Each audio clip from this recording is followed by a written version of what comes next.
after this war. Kind of want to just kick back and, build a cabin, get a wife, some kids, just relax, enjoy life.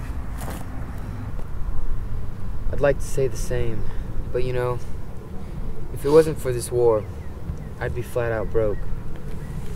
There's not very much for me to do out there. Yeah, me neither. Boys, best get some shut-eye. Morning's coming soon. Yes, sir.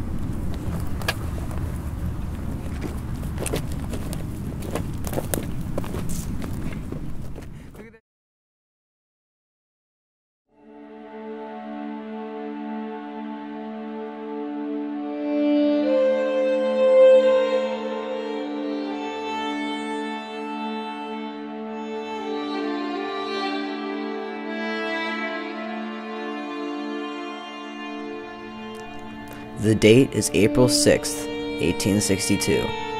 General Ulysses S. Grant is marching us deep into Tennessee territory, right along the Tennessee River.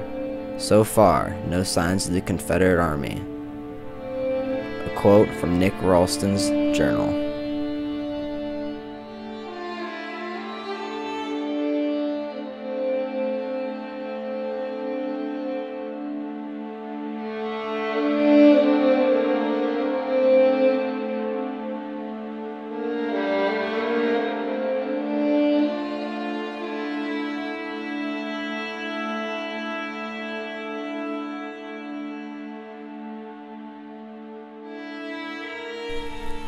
By the looks of the sun, I should say it's about 2:30 right now. I've been fighting ever since morning. But we have about 24,000 effectives right now. But I've heard that General Buell, his division is coming in tonight. That should put us about 45,000 troops. This should be enough to take out those freaking guns.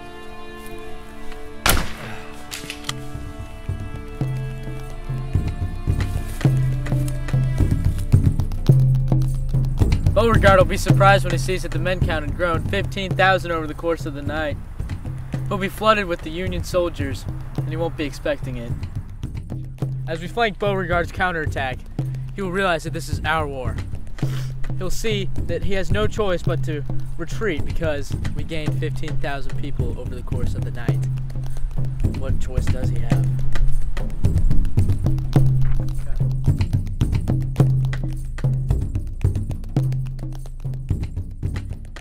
In the immediate aftermath of the battle, northern newspapers condemned Grant's performance during the battle on April 6th.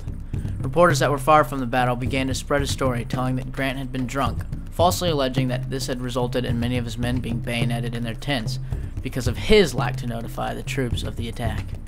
Although the Union emerged victorious, Grant's reputation suffered in the North. Many people began to credit Buell with taking control of the Union forces and leading them to victory on April 7th. Complaints of Grant's actions began piling into the White House. President Lincoln replied with one of his most famous quotes about Grant, "I can't spare this man. He fights." Sherman emerged as an immediate hero, his quick thinking under fire and amid chaos. Today, however, Grant is recognized positively for the clear judgment he was able to retain under the unbelievable circumstances and his ability to perceive the whole picture that ultimately resulted in victory on the second day and the death of General Johnston of the Confederate forces.